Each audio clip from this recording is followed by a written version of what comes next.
Hello friends, आज हम eigen vector and eigen value का एक और क्वेश्चन लेकर आए हैं। जैसा कि कल हम पढ़ रहे थे उसी को हम आगे कंटिन्यू करेंगे। ये क्वेश्चन सभी एग्ज़ाम्स में, टीचिंग के जो भी एग्ज़ाम्स होते हैं उसमें पूछा जाता है और ये बीएससी सेकेंड ईयर के मैट्रिक्स का टॉपिक है। ठीक है, तो सबसे पहले हम क्या करेंगे क्या करते हैं, इसकी कैरेक्टरिस्टिक इक्वेशन लिखते हैं। ठीक है, जो भी मैट्रिक्स दी हुई है स्क्वायर मैट्रिक्स, तो कैरेक्टरिस्टिक इक्वेशन लिखेंगे। तो कैरेक्टरिस्टिक इक्वेशन इसकी क्या होगी?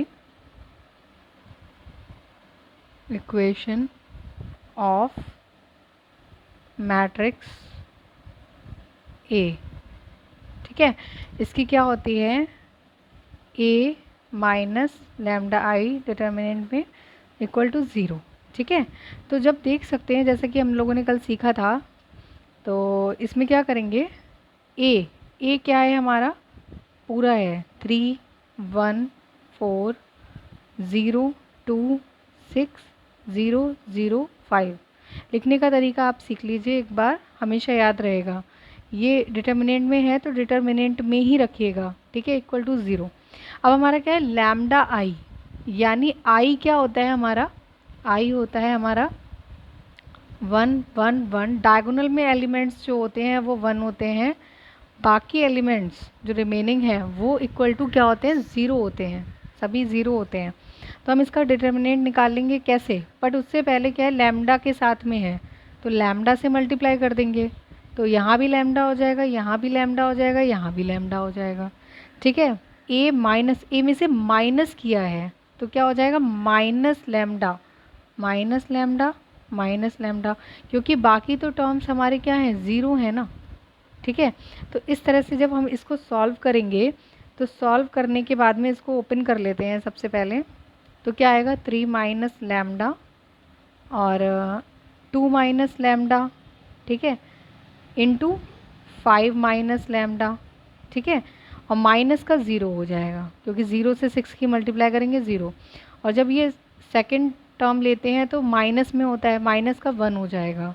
ठीक है, तो 1 करेंगे ज़ीरो ज़ीरो, तो ये हमारा पूरा ज़ीरो हो जाएगा। प्लस का 4 लिया है तो ये भी ज़ीरो, ये भी ज़ीरो। ठीक है, तो ये भी ज़ीरो हो जाएगा। हमारे पास सिर्फ ये टर्म बचा है, तो इसके लिए हम क्या करेंगे? 3 माइनस लैम्डा और यहाँ पे क्या है?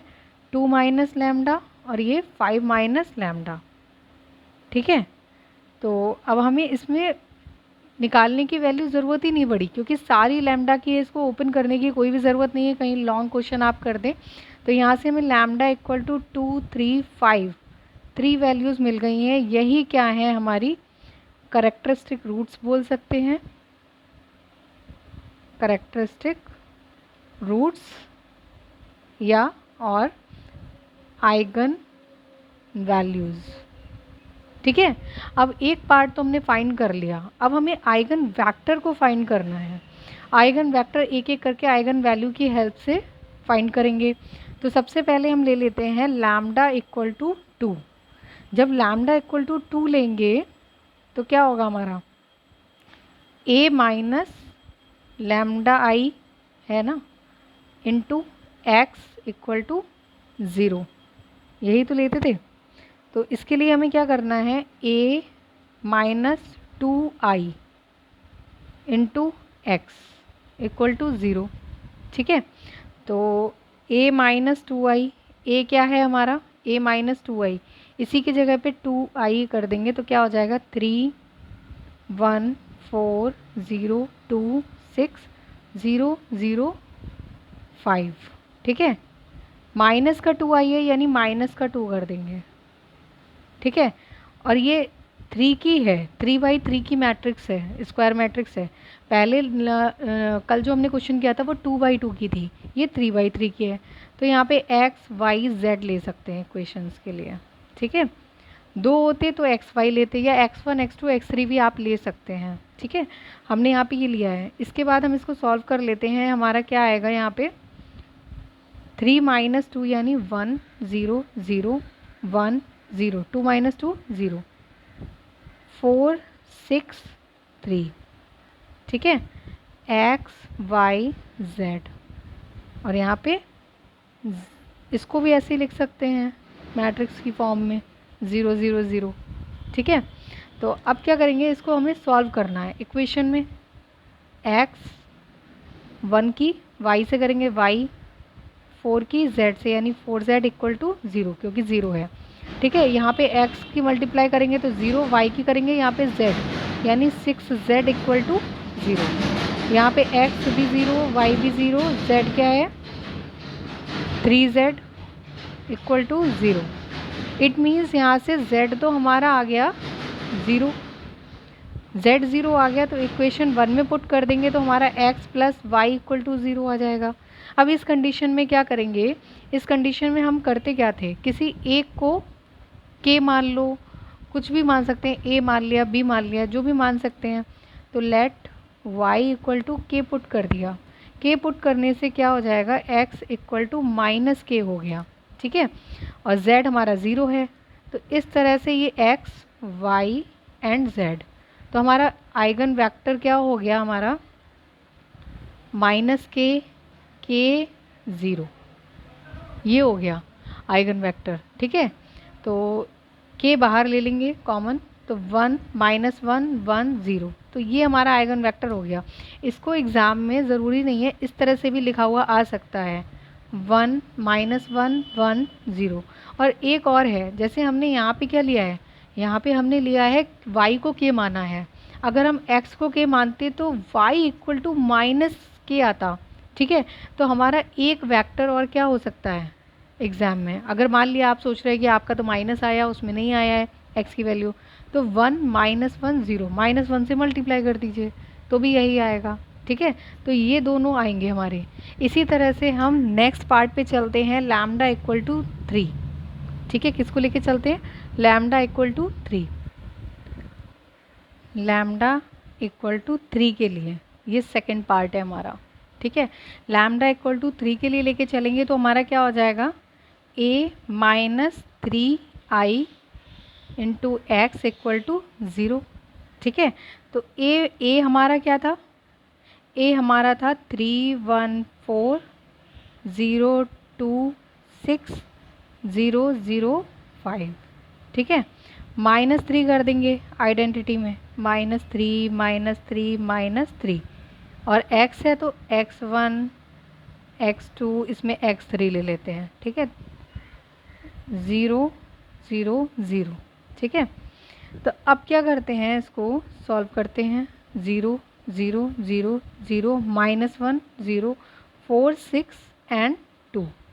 ठीक है, और यहाँ पे x1 x2 x3 0 0 0। अब यहाँ से इक्वेशन को बनाते हैं तो ये भी, अच्छा यहाँ पे 1 है। ठीक है, तो ये तो 0 हो गया, ये 1 है, ये 4 है 0, और यहाँ पे क्या हो गया -1 6 0 0 2। ठीक है, अब यहाँ से इक्वेशन बनाते हैं, x1 का टर्म तो क्या हो जाएगा 0, x2 क्या हो जाएगा x2 plus 4x3 equal to 0।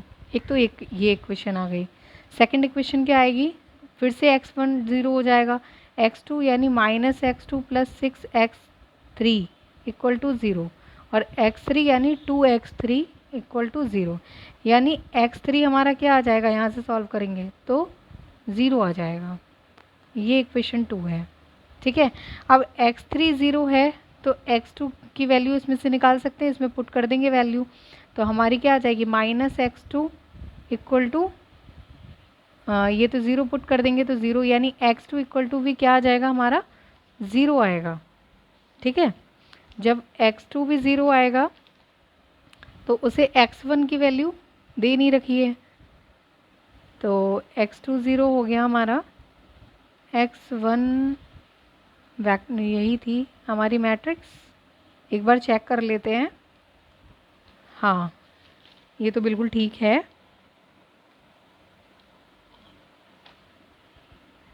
तो हम क्या करते हैं, जब दे नहीं रखी है तो हम एक के मान लेते हैं। ठीक है, क्या मान लेते हैं, के, क्योंकि कभी भी ये मत कीजिएगा कि 2 0 आ गए तो तीसरा भी 0 होगा, तो उसके लिए हम क्या करते हैं, x1 इक्वल टू के पुट कर लेते हैं, लेट x1 इक्वल टू के मान लेते हैं। ठीक है, तो अब हमारी ये तीनों टर्म आ गए, जब तीनों आ गए तो हमारा आइगन वेक्टर क्या हो गया, आइगन वेक्टर हो गया हमारा। x1 क्या है, k 0 0। अब यहाँ से k कॉमन ले लेंगे तो क्या बचेगा, 1 0 0, यानी हमारा आइगन वेक्टर और क्या हो सकता है, 1 0 0, ये हो जाएगा। ठीक है, ये तो हमारा किसके लिए हो गया, लैम्डा इक्वल टू 3 के लिए हो गया। ठीक है, अब लैम्डा इक्वल टू 4 के लिए देख लेंगे। लैम्डा इक्वल टू 4 के लिए हम देख सकते हैं यहाँ पे हमारा कितना था, a इक्वल टू हमारा ये था। ठीक है, तो इसके लिए हम लेके क्या चलेंगे, a माइनस लैम्डा की तीसरी वैल्यू कितनी थी, 5 थी। कितनी थी, 5, तो 5 को लेके चलेंगे। तो a minus 5i x equal to 0। ठीक है, जब ये लेके चलेंगे, सॉरी 5 है, ठीक है 5 थी, तो यहाँ पे क्या लेंगे, 3 1 4 0 2 6 0 0 5। ठीक है, अब इसमें से कितना माइनस करेंगे, 5 करते जाएंगे, तो हमारा क्या आ जाएगा, -2 0 0 1 -3 0 4 6 0, ये आ जाएगा। इनटू में x भी था। ठीक है, तो यहाँ पे x y z और ये 0 0 0 ले लेंगे। ठीक है, इक्वेशन क्या बनेगी, -2x plus y plus 4z equal to 0, ये हमारी इक्वेशन 1 हो गई। ठीक है, अब इक्वेशन 2 क्या हो जाएगी, x का टर्म तो 0 हो जाएगा, ये -3y plus 6z equal to 0, ये दूसरी हो गई।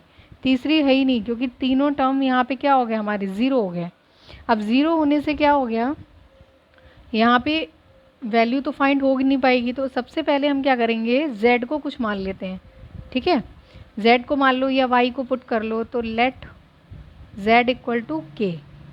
जब z को हम k पुट करेंगे तो -3y इक्वल टू -6k हो जाएगा, माइनस से माइनस कैंसिल, तो y बराबर 2k आ जाएगा हमारा।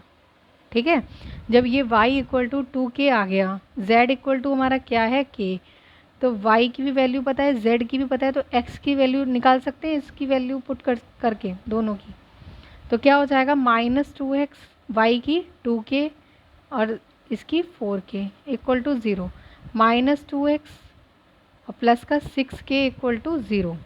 ठीक है, -2x -6k, यानी माइनस से माइनस कैंसिल और ये 3, x बराबर 3k हो गया। तो आइगन वेक्टर हमारा क्या हो गया, आइगन वेक्टर हमारा हो गया 3k 2k और k। ठीक है, k कॉमन ले सकते हैं इसमें, तो 3 2 1, क्योंकि ये तो आर्बिट्रेरी था, हमने माना था। ठीक है, तो यहाँ पे वेक्टर हमारा क्या हो जाएगा, 3 2 1। एग्ज़ाम में हमेशा इस तरह से लिखा हुआ आएगा। तो इस तरह से ये क्वेश्चन पूरा हो गया है। तो और बाकी हम आगे पढ़ेंगे, मैट्रिक्स को कंटिन्यू करेंगे आगे। अगर इसमें कोई भी प्रॉब्लम है, कोई भी आपको क्वेरी है, तो आप पूछ सकते हैं कमेंट बॉक्स में, और आपका और भी कोई टॉपिक है तो उसे पूछ सकते हैं। ठीक है, थैंक यू।